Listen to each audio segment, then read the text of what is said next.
Comrades welcome back to figuring out by J.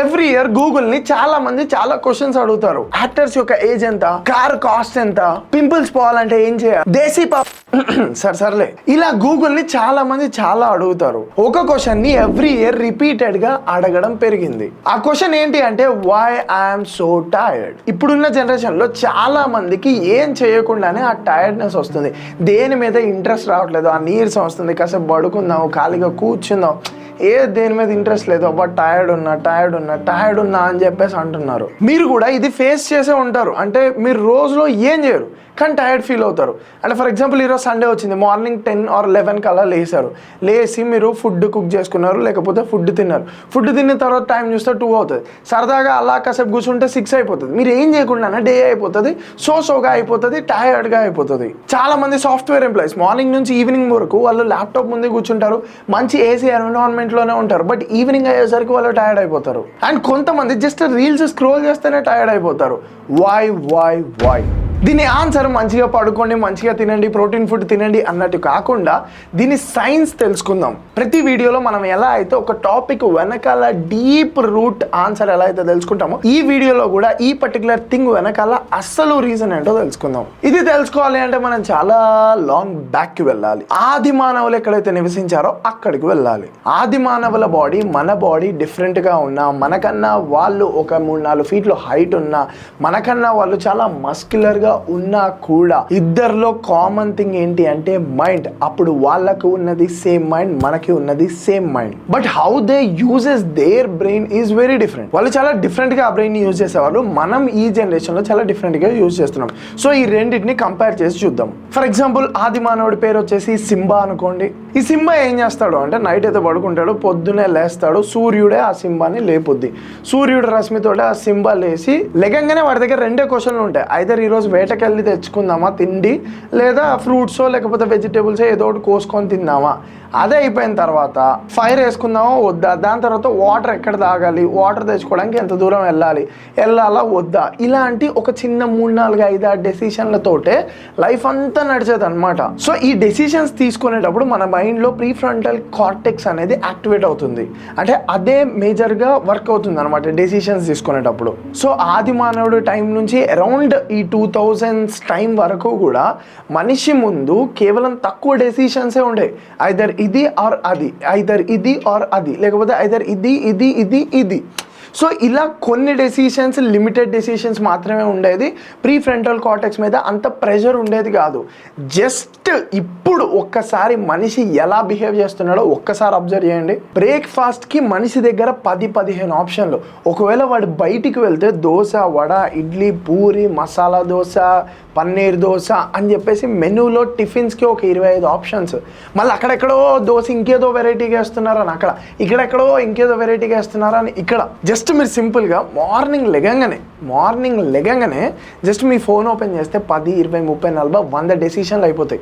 ఎందుకంటే వాడోటి అంటాడు, వీడోటి అంటాడు, వాడికి ఏదో ఒకటి చెప్పాలి, వీడోటి అంటాడు, వాడికి ఏదో ఒకటి చెప్పాలి, ఈడోటి అంటాడు, వాడికి ఏదో ఒకటి చెప్పాలి. ఆ డెసిషన్స్లో కూడా ఇంకో 10 డెసిషన్లు. అంటే ఒకరితో మాట్లాడడానికే వాట్సాప్కి వెళ్ళాలా, ఇన్స్టాకి వెళ్ళాలా, స్నాప్కి వెళ్ళాలా, ఫేస్బుక్కి వెళ్ళాలా, లేకపోతే ఇంకోటి యాప్కి వెళ్ళాలా, లేకపోతే జనరల్ మెసేజ్ పెట్టాలా. ఒక పర్సన్తో మాట్లాడడానికి 10 ఆప్షన్స్ ఉన్నాయి మన దగ్గర. మాట్లాడుతున్నప్పుడు డెసిషన్స్ తీసుకోవాలి. అది అయిపోయిన తర్వాత బ్రేక్ఫాస్ట్కి మన దగ్గర 10-15 ఆప్షన్లు ఉన్నాయి. అండ్ దాని తర్వాత జస్ట్ డ్రెస్సింగ్కి మన దగ్గర ఒక 100 ఆప్షన్స్ ఉంటాయి. ఇది నుంచి అదే వేయాలా, ఫార్మల్, సెమీ ఫార్మల్, పైకి కిందికి, అది ఇది, టక్ ఇంటక్, ఆ షూస్ ఈ షూస్ అని చెప్పేసి ఇన్ని ఆప్షన్స్ ఉంటాయి. జెన్సీని మీరు ఒకసారి అబ్జర్వ్ చేయండి. షూ కలెక్షన్ అంటే ఇంటి బయట మనం జస్ట్ చెప్పులు ఇట్లా ఇసిరేస్తాం చూడండి, స్నీకర్స్ అని చెప్పేసి పెద్ద కలెక్షన్ ఉంటుంది. ఎవరి ఫ్యాషన్ వాళ్ళది, ఇంత పెద్ద కలెక్షన్ ఉంటుంది. So it's like too complicated అనమాట. అంటే బ్యాగీ జీన్స్, నార్మల్ జీన్స్, అది ఇది అని చెప్పేసి. అండ్ దాని తర్వాత జస్ట్ ఫేస్కి చాలా రీల్స్ చూశాను ఈ మధ్యకాలంలోనే. ఫస్ట్ ఫేస్కి మాయిశ్చరైజర్, దాని తర్వాత ఇంకేదో మిశ్రమం, దాని తర్వాత ఇంకేదోది, మళ్ళీ దాని మీద ఫౌండేషన్, మళ్ళీ దాని మీద అదంతా వేసి ముఖాన్ని కొంచెం సెట్ చేస్తారనమాట. ఎవరి ఇష్టం వాడిది, నా ప్రాబ్లం ఏం లేదు. నేను దీని వెనకాల ఉన్న సైన్స్ అంటే మన బ్రెయిన్ మీద పడుతున్న ఎఫెక్ట్ గురించి చెప్తున్నా. మళ్ళీ ఇదో పాయింట్ తీసుకొని అలా సాగొడతారు. సో అట్లా కాదు. సో ఇన్ని డెసిషన్స్ అంటే ఇది తీసుకోవాలి, అది తీసుకోవాలి, ఇది తీసుకోవాలి, అది తీసుకోవాలి, ఇది చేయాలి, అది చేయాలి అండ్ దాని తర్వాత మనం బయటికి వెళ్తే 100 డెసిషన్లు తీసుకోవాలి. రత్నదీప్ జస్ట్ మీరు ఒక షాపింగ్ మాల్కి వెళ్ళండి, ఎన్ని ప్రోడక్ట్స్, ఎంత కథ.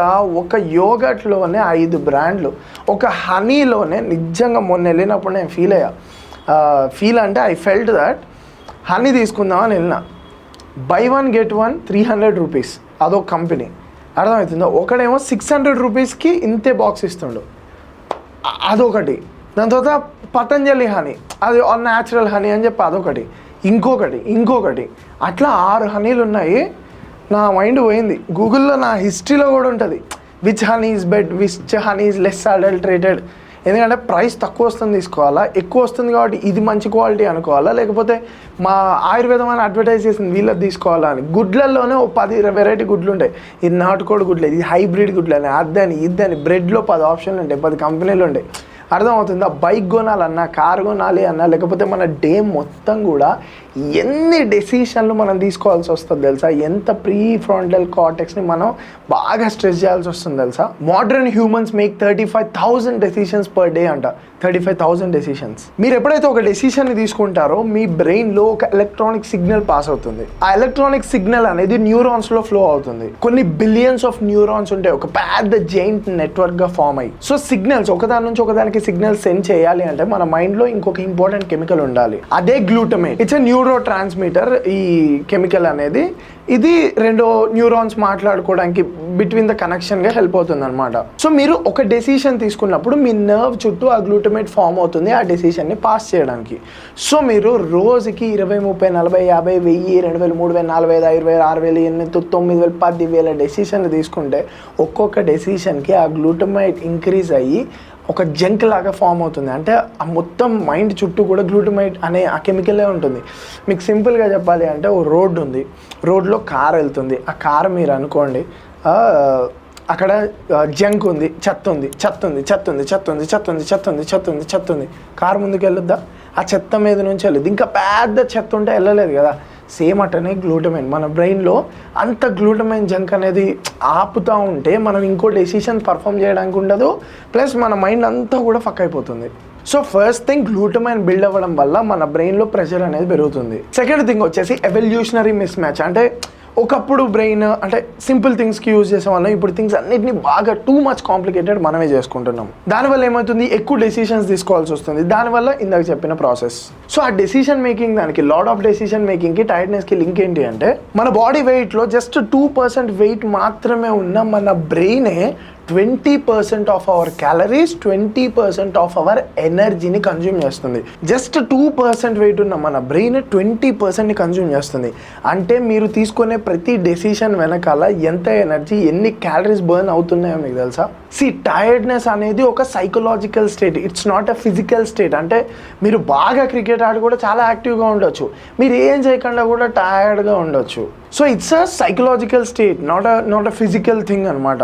ఒక chess grand master one day tournament, just tournament start చేసి ఎండ్ చేసే వరకు 6000 క్యాలరీలు ఆయన బర్న్ చేస్తాడు. కూర్చొని 6000 క్యాలరీలు. మీరు 5-10 కిలోమీటర్లు ఉరికితేనే మీకు హార్డ్లీ ఒక 1000 క్యాలరీలు కూడా బర్న్ కావు. అర్థమవుతుందా? So it's the brain. మీరు తీసుకునే ప్రతి డెసిషన్ వెనకాల మీకు ఎన్నో క్యాలరీస్ని బర్న్ చేస్తుంది, ఎంతో ఎనర్జీని ఈ బ్రెయిన్ అనేది కన్స్యూమ్ చేస్తుంది. సో మీ బాడీలో ఉన్న ఎనర్జీ మొత్తం డ్రైన్ అయిపోతుంది. అండ్ మన బ్రెయిన్ ఎలా వర్క్ చేస్తుంది అంటే ఒక తూకంలా వర్క్ చేస్తుంది అనమాట. అంటే ఈ తూకంలోనేమో మనకి ఎనర్జీ అంటే ఇంత ఎనర్జీ కన్స్యూమ్ చేస్తున్నాం, ఈ తూకంలోనేమో మనకి ఎంత రివార్డ్ వస్తుంది, దీనివల్ల ఏం అడ్వాంటేజ్ వస్తుంది అన్నట్టు ఆలోచిస్తుంది. ఇప్పుడు ఈ తూకంలో నేను జిమ్ వేసాను, ఇంకోటి వేసాను, రోజు జిమ్, డైట్ ఇవన్నీ వేస్తున్నాను, నాకు రివార్డ్ ఎప్పుడు వస్తుంది? 10 సంవత్సరాల తర్వాత వస్తుంది. అంటే నేను ఈరోజు డంబుల్ లిఫ్ట్ చేస్తే నాకు రివార్డ్ ఎప్పుడు వస్తుంది? 10 years తర్వాత వస్తుంది. ఈరోజు యూట్యూబ్ వీడియోలు కష్టపడి చేస్తే నాకు ఎప్పుడో 500K 600K కొట్టి నాకు అప్పుడే అమౌంట్ వస్తుంది. కానీ నేను ఇప్పుడు ఆల్కహాల్ తాగితే నాకు ఇప్పుడే మత్తు వస్తుంది, నేను ఇప్పుడు సిగరెట్ కొడితే నాకు ఇప్పుడు మజా వస్తుంది, నేను ఇప్పుడు పాన్ చూస్తే నాకు ఇప్పుడే మజా వస్తుంది. అర్థమవుతుందా? సో బ్రెయిన్ అనేది ఇటు సైడ్ ఎనర్జీ వేసి ఇటు సైడ్ దాని రివార్డ్ వేసి ఎటు సైడ్ వెళ్ళాలో అని డిసైడ్ అవుతుంది. సో ఇప్పుడు మీకు జాబ్కి వెళ్ళాలి అంటే ఈ తూకంలో మీరు జాబ్ వేశారు, మీరు ఈ తూకంలో ఇంత ఎనర్జీ వేశారు, దానికి రిజల్ట్ అనేది మీకు వచ్చే 20,000, 30,000, 40,000 శాలరీ. అది మీలో జోష్ని పెంచదు అనమాట. దానివల్ల ఏమవుతుంది, దాని మీద మీకు ఇంట్రెస్ట్ ఉండదు. సో మీరు టైర్డ్గా ఫీల్ అవుతారు, అబ్బా ఏం పోతాం రా జాబ్, అరే పొద్దున 5ంటికి లేవాలా, అబ్బా అలసిపోయినారా, అరే పొద్దున 5ంటికి లేగాలంటే అలసిపోతారు, రాత్రి 3 వరకు మేల్కోమన్నా సరే మీరు అలసిపోరు. అర్థమవుతుందా? సో పొద్దున లెగడం అనేది మీకు ఇబ్బందికరం, సో మీకు ఇంట్రెస్ట్ ఉండదు దాని మీద, సో మీరు టైర్డ్ అవుతారు. అండ్ మన వరల్డ్లో ఉన్న బెస్ట్ న్యూరాలజిస్టులు, సైంటిస్టులు, సైకాలజిస్టులు మన కోసం హాస్పిటల్లో వర్క్ చేయట్లా, పెద్ద పెద్ద కార్పొరేట్ కంపెనీస్తో వర్క్ చేస్తున్నారు. మన బ్రెయిన్ని అర్థం చేసుకొని దానికి తగ్గట్టు దాన్ని కంఫర్ట్ జోన్లో పెట్టే ప్రోడక్ట్స్ని, దాన్ని కంఫర్ట్ జోన్లో ఉంచే కలర్ సైకాలజీతో వచ్చే ప్రోడక్ట్స్ని వాళ్ళు లాంచ్ చేయడానికి. అర్థమవుతుందా? ఏదో సింపుల్గా ప్రోడక్ట్స్ లాంచ్ చేయట్లేదు. మీరు వాడే ఫోన్ వెనకాల ఎంతోమంది సైకాలజిస్టులు, న్యూరాలజిస్టులు కూర్చొని వర్క్ చేశారు. మీరు వాడే ఈ ఒక్క ఫోన్ ఎలా వాడాలి, ఏ యాప్ ఉండాలి, ఏ కలర్ ఉండాలి, ఈ ఫోన్ పౌచ్లే కలర్లో ఉండాలి, లేకపోతే డిస్ప్లే ఏ కలర్లో ఉండాలి, ఇలా ఎంతోమంది పెద్ద పెద్ద వాళ్ళు, డాక్టర్లు అందరూ కూడా కష్టపడి మన బ్రెయిన్ని చాలా కంఫర్టబుల్ పొజిషన్లో ఉంచుతున్నారు. అంటే సింపుల్గా పాన్ చూడాలి, సింపుల్గా అంతా అయిపోవాలి, సింపుల్ లైఫ్ అన్నట్టు అలా కానిస్తున్నారు. But that's not the reality. ఈ కార్పొరేట్ పీపుల్ అందరూ కూడా థింగ్స్ని, అంటే వాళ్ళు లాంచ్ చేసే ప్రోడక్ట్స్ మనల్ని ఎంత కంఫర్టబుల్గా చేస్తే అంత రివార్డ్ కదా.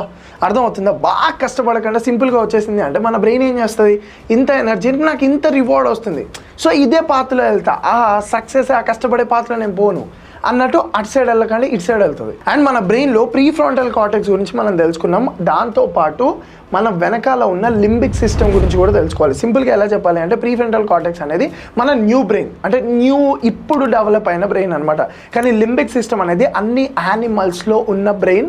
మనం ఫస్ట్ యానిమల్గా ఉన్నప్పుడు లింబిక్ సిస్టమ్ మనకు ఉండేది, దాని తర్వాత ప్రీఫ్రంటల్ కార్టెక్స్ అనేది మెల్లమెల్లగా డెవలప్ అవ్వకుంటూ వచ్చింది.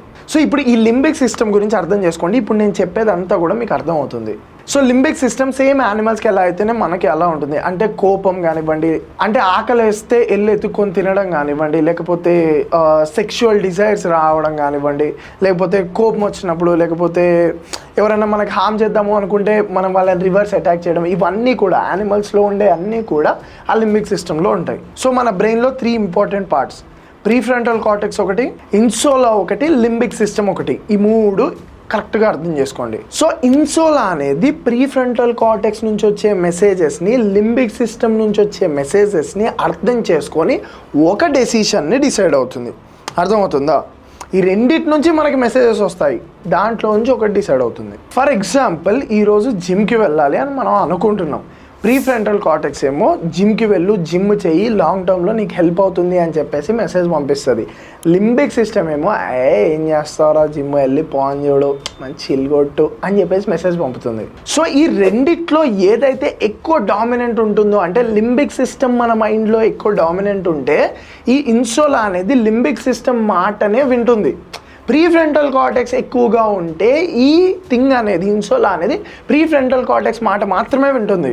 సో ఏదైతే ఎక్కువ డామినేట్ చేస్తుందో అదే గెలుస్తుంది. లింబిక్ డామినేట్ చేస్తే లింబిక్ గెలుస్తుంది, అంటే పాన్ చూస్తాము. ప్రీఫ్రంటల్ కార్టెక్స్ గెలిచిందే అనుకోండి, జిమ్కి వెళ్తాము. సో ప్రతిసారి మీ మైండ్లో ఎనర్జీ రివార్డ్ ఈ క్యాలిక్యులేషన్తో లింబిక్ సిస్టమే గెలుచుకుంటూ వస్తుంది. ప్రతిసారి లింబిక్ సిస్టమే అడ్వాంటేజ్ తీసుకుంటుంది. దానివల్ల ఏమైపోతుంది అంటే మీకు సెల్ఫ్ కంట్రోల్ అనేది ఉండదు. ఫ్రెండ్ పిలుస్తాడు, దన్న వెళ్ళిపోతాం, మూవీ అంటాడు వెళ్ళిపోతాం, సిగరెట్ ఇస్తాడు తాగుతాం, బియర్ ఇస్తాడు తాగుతాం, పార్టీ అంటాడు వెళ్తాం. అర్థమవుతుందా? మీరు ఎప్పుడు కూడా నో చెప్పలేరు. సెల్ఫ్ కంట్రోల్ లేకపోవడం వల్ల ఏమవుతుంది అంటే లింబిక్ గెలుచుకుంటూ వస్తుంది. లింబిక్ నుంచి వచ్చే మెసేజెస్ ఇన్సోలా ఫాలో అయ్యి మీకు డెసిషన్ మేకింగ్ హెల్ప్ అవుతుంది. సో దానివల్ల ఏమవుతుంది అంటే ప్రీఫ్రంటల్ కార్టెక్స్ నుంచి ఎప్పుడు మీకు మెసేజ్ వచ్చినా చదువుకోరా అంటే టైర్డ్, అరే మంచిగా కష్టపడి టైర్డ్, అరే మంచి ఫుడ్ టైర్డ్, అరే మంచిగా బిహేవ్ టైర్డ్, అరే అమ్మాయిలతో పక్కన పెట్టి మంచిగా చదువు టైర్డ్ టైర్డ్ టైర్డ్. అర్థమవుతుందా? హోల్ కాన్సెప్ట్ అర్థమైందా? డెసిషన్ మేకింగ్ వల్ల మన బ్రెయిన్ ఎలా ఎఫెక్ట్ అవుతుంది అండ్ ఆ 2-3 డెసిషన్స్ మధ్యన మనం ఎటు సైడ్ వెళ్తున్నాము, ఈ థింగ్స్ అన్నీ కూడా అర్థమయ్యాయి కదా. మన టైర్డ్నెస్కి రీజన్, మనకు అన్నిటి మీద ఇంట్రెస్ట్ పోవడానికి రీజన్ అర్థమైంది కదా. సో లింబిక్ సిస్టమ్ని మీరు డామినేట్ చేసి ప్రీఫ్రంటల్ కార్టెక్స్ని మీరు డెవలప్ చేసుకోవాలి అంటే learn how to say no. No చెప్పడం అలవాటు చేసుకోండి. తాగుదాం అంటే నో, తిందాం నో, తిరుగుదాం నో. అర్థమవుతుందా? మీరు ఎప్పుడైతే ఆ నో అనేది it's all about mindset. It's all about mindset. అర్థమవుతుందా? It's everything about mindset. మీరు ఇక్కడ ఫిక్స్ అయితే, మీరు ప్రీఫ్రంటల్ కార్టెక్స్లో ఇక్కడ ఫిక్స్ అయితే, మీరు లింబిక్ సిస్టమ్ని డామినేట్ చేయడం మొదలు పెడితే లైఫ్ ఆటోమేటిక్గా సెట్ అవుతుంది. It's very very very very hard. అర్థమవుతుందా? చాలామందికి మిస్కన్సెప్షన్ ఉంటుంది, అరే వీడు చెప్తాడు వీడు చేయడు. నేను అరౌండ్ 4 years అనుకుంటా, 4 years నుంచి I just wear only black shirts, black or white. అర్థమవుతుందా? ఈ రెండే థింగ్స్ వేసుకుంటా. నా వార్డ్రోబ్ మొత్తం చూడండి, ఇప్పుడు నేను చూపిస్తా. జస్ట్ బ్లాక్, ఒక వైట్ షర్ట్, 2 వైట్ షర్ట్లు ఉంటాయి, మొత్తం అరౌండ్ షార్ట్తో సహా, ఈ షార్ట్తో సహా మొత్తం బ్లాక్, అంతా బ్లాకే. అర్థమవుతుందా? వై అంటే ఎక్కువ డెసిషన్స్ తీసుకోవడం నాకు ఇష్టం ఉండదు. మళ్ళీ మీరు ఏమన్నా కామెంట్ నువ్వు పెద్ద మార్క్ జుగర్బర్గ్గా, వాట్ వర్క్స్ ఫర్ యూ. అర్థమవుతుందా? మీకు ఏది వర్కౌట్ అయితే అది వర్కౌట్ అవుతుంది. మళ్ళీ సోది కామెంట్ ఉంటాయి, అది పక్కన పెట్టేస్తే. బట్ నేనైతే ఓకే, నా లైఫ్లో నేను ఎంత డెసిషన్స్ తగ్గించుకోగలిగితే అంత డెసిషన్స్ నేను తగ్గించుకుంటున్నా. అరౌండ్ 3 years నుంచి I eat only same meal. అర్థమవుతుందా? Oats, chicken, curd, 100 grams veggies, 100 grams veggies. అర్థమవుతుందా? 400 grams chicken, 200 grams veggies, 200 grams curd, 30 grams oats, whey protein. This is the meal I'm eating from past 3 to 4 years. Almost 3.5 years నుంచి ఇదే తింటున్నా. So ఇలాంటి విషయాల్లో నేను చాలా decisions తగ్గించేసుకుంటా అనమాట. చాలా లిమిటెడ్ డెసిషన్స్ తగ్గించేసుకుంటా. అండ్ ఇలాంటి విషయాల్లో నో చెప్పడం నేర్చుకుంటా. అర్థమవుతుందా? So that's the point. Dedication, determination, discipline, mind set is the game. And ఇంకొక పాయింట్ ఏంటి అంటే purpose is the most important thing. చాలామందికి పర్పస్ లేదు. అంటే ఒకడేమో బాడీ ఫ్లెక్స్ చేస్తాడు, బాడీ చేయాలనిపిస్తుంది. ఒకడేమో ఇంకోటి చూపిస్తాడు, అది చేయాలనిపిస్తుంది. ఒకడేమో యూట్యూబ్లో సక్సెస్, అది చేయాలనిపిస్తుంది. ఒకడేమో కార్ కొని, అది చేయాలనిపిస్తుంది. సో ఇట్స్ నాట్ ఒక పర్పస్. ఇప్పుడు నా పర్పస్ ఏంటి అంటే నా బాడీ, నేను ద మోస్ట్ పొటెన్షియల్, నాలో ఉన్న పొటెన్షియల్ మొత్తాన్ని ఎక్స్ప్లోర్ చేయాలి. ఇన్ టర్మ్స్ ఆఫ్ మనీ అవ్వనివ్వండి, ఇన్ టర్మ్స్ ఆఫ్ ఫిట్నెస్ అవ్వనివ్వండి, in terms of life style అవ్వనివ్వండి, ఇన్ టర్మ్స్ ఆఫ్ ట్రావెల్ అవ్వనివ్వండి. నేను 180 దేశాలు ట్రావెల్ చేయగలిగితే 180 చేయాలి. ఎంత చేయగలిగితే అంత. అర్థమవుతుందా? నేను 6 packs బిల్డ్ చేయగలిగితే 6 packs బిల్డ్ చేయాలి. నేను 500 కోట్లు 1000 కోట్లు సంపాదించగలిగితే అంత సంపాదించాలి. సో నేను ఎంత చేయగలను? నేను మౌంట్ ఎవరెస్ట్ ఎక్కాలి, నేను మౌంట్ ఎవరెస్ట్ ఎక్కగలిగితే ఎక్కాలి. సో నాలో ఆ ఎబిలిటీ ఉన్నప్పుడు నేను ఖచ్చితంగా చేయాలి. So that's the purpose of my life. So ఇప్పుడు నాకు యూట్యూబ్ 200K కొట్టింది అనుకోండి, నా ఎబిలిటీ 1 million అయినప్పుడు నేను దాన్ని ఖచ్చితంగా చేస్తా. 5 million అయినప్పుడు దాన్ని ఖచ్చితంగా చేస్తా. So that's the purpose of my life అనమాట. అంటే నేను నా మొత్తం పొటెన్షియల్ని నేను చూడాలి. అదే నా పర్పస్ ఆఫ్ లైఫ్. ఇప్పుడు కొంతమందికి ఓన్లీ మనీ అనేది పర్పస్ ఆఫ్ లైఫ్ ఉంటుంది. సో వాళ్ళంతా స్కిప్ చేసి పడదోపి మనీ మీద కాన్సన్ట్రేట్ చేస్తారు. కొంతమందికి ఫిట్నెస్ వాళ్ళ పర్పస్ ఆఫ్ లైఫ్ ఉంటుంది. సో అంత పక్కన పెట్టి ఫిట్నెస్ చేస్తారనమాట. సో అందుకే మీరు అబ్జర్వ్ చేస్తే నా కాంటెంట్లో అన్నీ ఉంటాయి. More of JEE, people spat, ఇంకో 2 channels, do subscribe. And figuring out, అప్పుడప్పుడు ఆఫ్రికా వ్లాగ్స్, రష్యా వ్లాగ్స్, ఇవి ఉంటాయి. సో నాకు అన్నీ కావాలన్నమాట. అన్నీ కొంచెం కొంచెం అయినా పర్లేదు, అన్నీ కావాలి. So what's your purpose? నీ పర్పస్ ఏంటి? నువ్వు యూట్యూబర్ అవ్వాలా, లేకపోతే నువ్వు డబ్బులు సంపాదించాలా? డబ్బులు సంపాదించాలి అన్నదే కామన్ పాయింట్. ఎలా సంపాదించాలి, ఏ వేలో సంపాదించాలి? గాంజా అమ్ముకొని సంపాదించాలా, బీర్లు అమ్ముకొని సంపాదించాలా, బ్లాక్ అమ్ముకొని సంపాదించాలా? What's the way? Okay, this is the process, this is the thing. దాన్ని ఐడెంటిఫై చేసి మైండ్ సెట్ బిల్డ్ చేసుకొని tell everybody no for just 6 to 7 months. అర్థమవుతుందా?